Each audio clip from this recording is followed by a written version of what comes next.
Welcome back to another episode of the Pax What She Said podcast. I'm one of your co-hosts, Maggie Loney, joined as always by Perry Goldstein, and we are back to talk about a 6-2 Packers team. Not a pretty win by any stretch of the imagination, but a win is a win in this league. And the Packers are right in the thick of things still in the NFC North. The Vikings lost on Thursday Night Football. The Lions won today in very dominant fashion, and that's who the Packers see next week. But we're not there yet. First, we have to digest the Jacksonville game. So, Perry, not the prettiest by any means.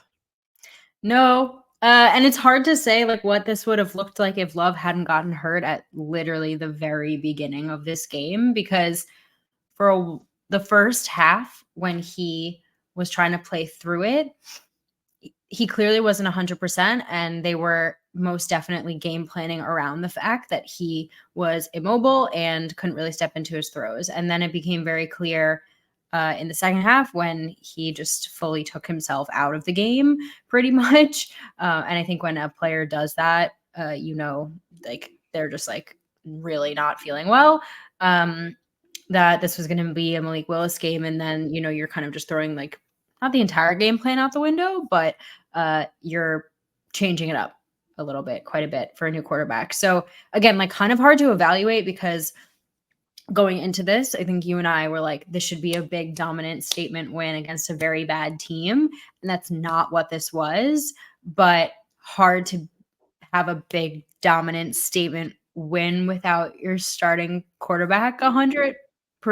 And I definitely think they could have played better irregardless of who was under center. Like there are things to clean up.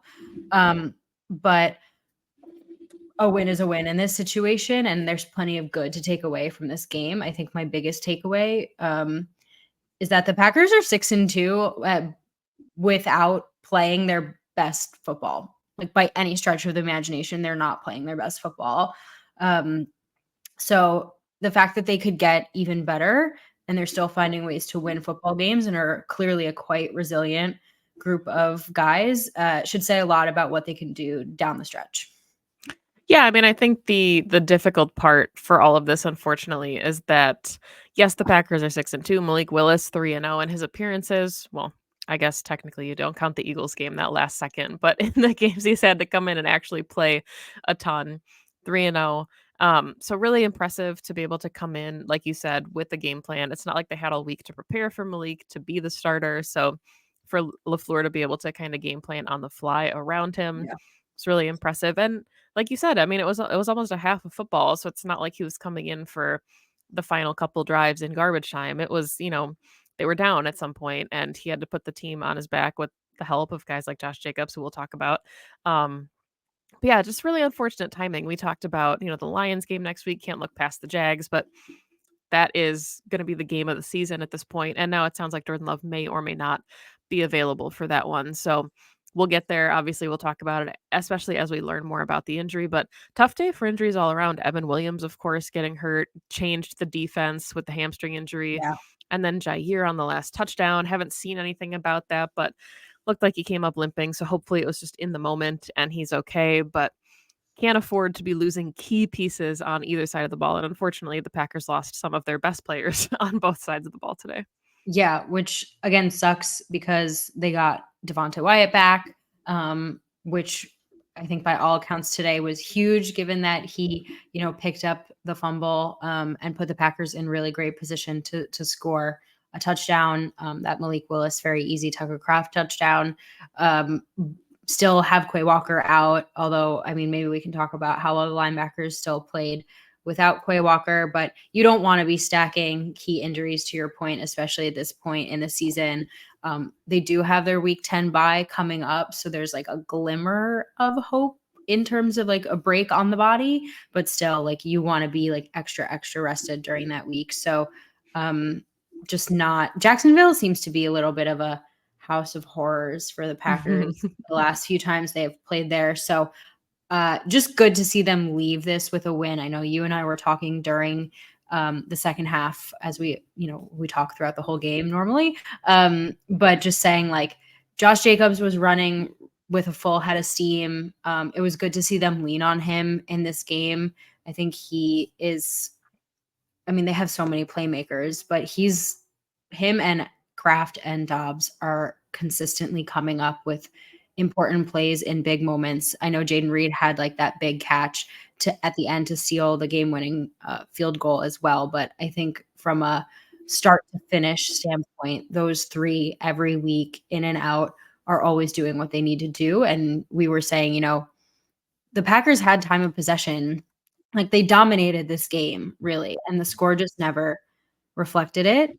So it was good to see them ride Josh Jacobs, especially with Malik Willis under center, and just, like, drain the clock and just get the heck out of there, with a win, because that's at that point, all that really mattered. It was not gonna be some big statement win, so all it needed to be was a win and leave. Right. Yeah. So let's talk about the offense as a whole. I think you mentioned like the key players here, but Josh Jacobs had his season long, that 38-yarder actually was the season long for him. 2 touchdowns today, averaged Yeah. over 5 yards a carry, 127 yards on 25 attempts, 170 yards on the ground total for the Packers today, which was something that we knew that they were going to have to do, especially, of course, with Jordan Love, leaving. And I kind of had forgotten watching it live that Love had almost 200 passing yards before the injury, like before he left. So they were slinging it. He was, Mhm. they were moving the ball. It just, really unfortunate. And you could tell even before he took himself out of the game that he was just really hampered by not being able to step into his throws. I think maybe that accounted a little bit for the interception, but tough Yeah. to see his streak end of the 2 touchdowns because he had just been playing really, really good football, even with, the errant pick every now and then. So that's unfortunate. But yeah, I mean, I think Tucker Kraft is just a star. We joked about it on Twitter about it being National Tight Ends Day, but week in and week out, he is making explosive plays for the team. And Romeo Dobbs, I just adore. He's such a consistent, reliable receiver, and you can tell there's a ton of trust there with Jordan. And I think, maybe Malik to a lesser extent, but Jordan Love looks for him on third downs, on gotta have it. He's Yeah. just got really reliable, consistent hands. And I love this entire receiving core, but I think when you're talking about like the most reliable hands on the team, it's probably Dobbs. Yeah, and he had that, like, I mean, highlight reel catch down the sideline Mhm. from Jordan, which I couldn't believe that that was inbounds and caught. That was incredible, and, you can tell I mean, whatever happened a few weeks ago is not plaguing them any longer, and he's just such an integral piece of this offense. It was nice to see. I know they had quieter days, but Jaden Reed, Christian Watson, and Dontavian Wicks get involved as well. They all had key catches. Not numbers aren't gonna, like, jump off the page by any means, but there was a point, in the first half where, like you were saying, Jordan was slinging it, but they were really spreading the ball around, like you really want to see. And everyone was getting involved. I mean, all three running backs, every receiver, as well as Tucker at tight end, Ben Sims on the field in a blocking capacity. So this offense can hum when they get into a rhythm. And I think this could have been a game if Jordan wasn't hurt that we would have started to see them kind of turn it out. It was just really unfortunate that he couldn't it went the opposite direction for him. I would love to see him get healthy against the Lions and really have that kind of matchup from last week. But I'd almost rather we can get into this, I guess, another time. But I'd almost rather him like be like fully rested than having a looks like he did today. Yeah, and I mean, I think part of it, like we saw against the Vikings, and they came back in that one, they almost won, but he didn't really look like himself. He looked like somebody that was still coming back from injury. And I'm not saying Malik Willis would have made a difference or that he would have won the game. Like, we obviously don't know any of those things, but to trot out Jordan when he's already kind of dealing with nagging injuries against a really aggressive Lions front, a Lions offense Mhm. that is, I mean, they put up over 50 points today. They're one of the best offenses in football. Just not sure the risk is worth the reward. Like, as much as you would want that win, especially at Lambeau Field, it's not like they're playing in Ford Field. Um, yeah, it would be tough to see him go out there unless you knew he was 100% and the risk of re-injury was like sub-zero. But Yeah. let's shift. Let's talk about the defensive side of the ball because I think that there are some mild concerns maybe with, we've had high expectations from what we've seen from them the last couple weeks, obviously just shutting teams down in the second half and I'm sure the injury to Evan Williams didn't help with a lot of that, but putting up 27 against this Packers defense is not something that we've seen recently from the Nope. Packers. So kind of a surprise there, knowing how badly Jacksonville has struggled recently to move the football. Yeah, I mean, there were a few things in this game. One being that they got uncharacteristically soft in big key moments, and that was strange considering that Jacksonville wasn't playing very well. They were holding them to 3-and-outs for the majority of the game. They're having a really hard time converting on third down. They weren't getting like the best pressure on Trevor Lawrence, but enough to cause some like errant throws that were uncatchable. So I didn't really understand why in certain like big drives why they reverted back. And again, I don't know how much the Evan Williams injury like really did impact that secondary rotation, but the boundary corner play in this game was not up to par by any means. And if that is because, he was out and there had to be movement and then people were playing, out of position and communication was off, like then those were the results. But like, they score a touchdown with Evan Ingram in triple coverage on Yeah. Jair, McKinney, and Nixon, arguably three of your best DBs. Like that's just so unacceptable in a really big key moment. So just really questionable, and especially from an offense that has been struggling all season, was struggling all game to convert and make explosive plays. And then all of a sudden, right in the most important moments, you're allowing that to happen. So I didn't really understand the switch. And it's not like Evan Williams played at all during the game, right? So there were times where they could stop the Jags, and then there were times where they could not. Yeah, and I mean, I think, not to go back to the offense, but struggles from both offenses to move the ball. Third down efficiency, the Packers were 3 of 11 for 27%. Jags 1 of 9 for 11%, but like you said, when they needed to stop the most, they converted it. Obviously, the Jags had 100% on fourth downs. They went for it the one time and converted there. Jags had a ton of penalties. The Packers were kind of clean there, 3 for 20 yards, but yeah, 100% red zone efficiency for the Jags. They were 3 of 3 and the Packers were only 2 of 6 in red zone. So like not what we would have expected going into this one. And No. Jaguars have the worst red zone defense in football, which, Yeah. it's really hard, like you said, to kind of assess where things would stand without injuries, but injuries are also part of the game. And I think the game plan was really challenging. It's like you said, the softest defense we've seen from halfway the season. There were one sack. Edge Cooper got one sack, and just very little pressure the entire game. Lawrence had all day to throw. His receivers were finding soft spots in the zones. Like, was really surprised to not see them get more aggressive and man. And I don't know if again, Evan Williams being gone made them dictate like, hey, maybe we have to play a little bit more zone because of, Bullard or Stokes or whoever, had to come in those spells, but just really questionable and surprising, I think, from what we had seen from all the stunts and the exotic pressures just the last couple weeks from Halfley. Yeah, and like I mean, Javon Bullard got torched a few times in some big spots too. So like I don't know if again he was being asked to do too much and didn't have the help that he's used to, or just an off game. He is a rookie, right? Like I think we're talking here about a defense that yes has some key vets, but a ton of young guys, and we've gotten really used to them this season playing exceptionally well. And maybe I mean, I think we would probably have to go back and watch it a little more closely than just from the broadcast. But when they were getting pressure on Trevor, or the Jags offense in general were making mistakes. So that's why I was like, why are we not bringing more pressure on him? Right. You mentioned Edge Cooper's sack. It led to the fumble and the recovery by Devonte Wyatt, right? Any level of pressure on him was causing incomplete passes. He had the pick, the easiest pick I think Xavier McKinney will ever have. It came right to him. So we knew this going into this game. This is not a high-flying offense. This is not, you know, the Texans or the Bills. You know, some of these, the 49ers, potentially, if they get all their weapons back, like the Lions next week, like they're going to see these offenses that put up points. And the Jags were not, or are not, one of them.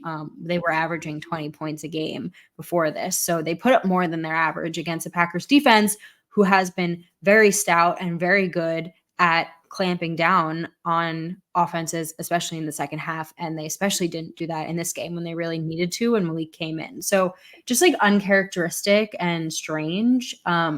I would love if someone on the beat like asked Halfley about the second half game plan. I'm not in there.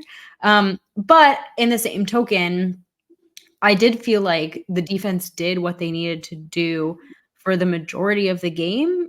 The offense just wasn't necessarily playing complementary football to score, right? They get down to the red zone. Jordan throws a pick.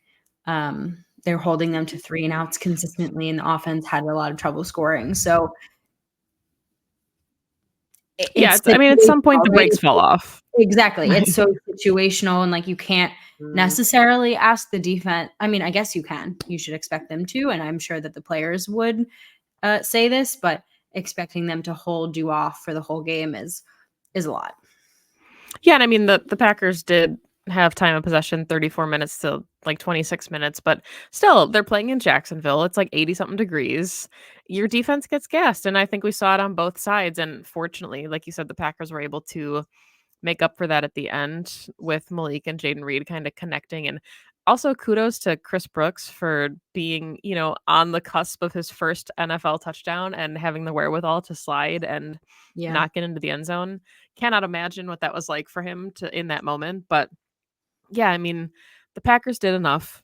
Obviously, we're talking about a win. They're still a playoff caliber football team, and the defense still played really well. But it's just tough to see this kind of win happening against a juggernaut team, or I should say with a juggernaut team coming to town next week, right? We said that we wanted this to be another building block, should be one of their most complete games of the season, kind of stack these wins, stack these key moments, and then go into the Lions game at home with a ton of momentum, being 6-2. And now they're kind of like eking into this game 6-2, squeaking out a win while they have a ton of injuries to account for and may not be even at 80% strength when their rival comes next week. So just a challenging win. Still take it, obviously, still counts in the win column.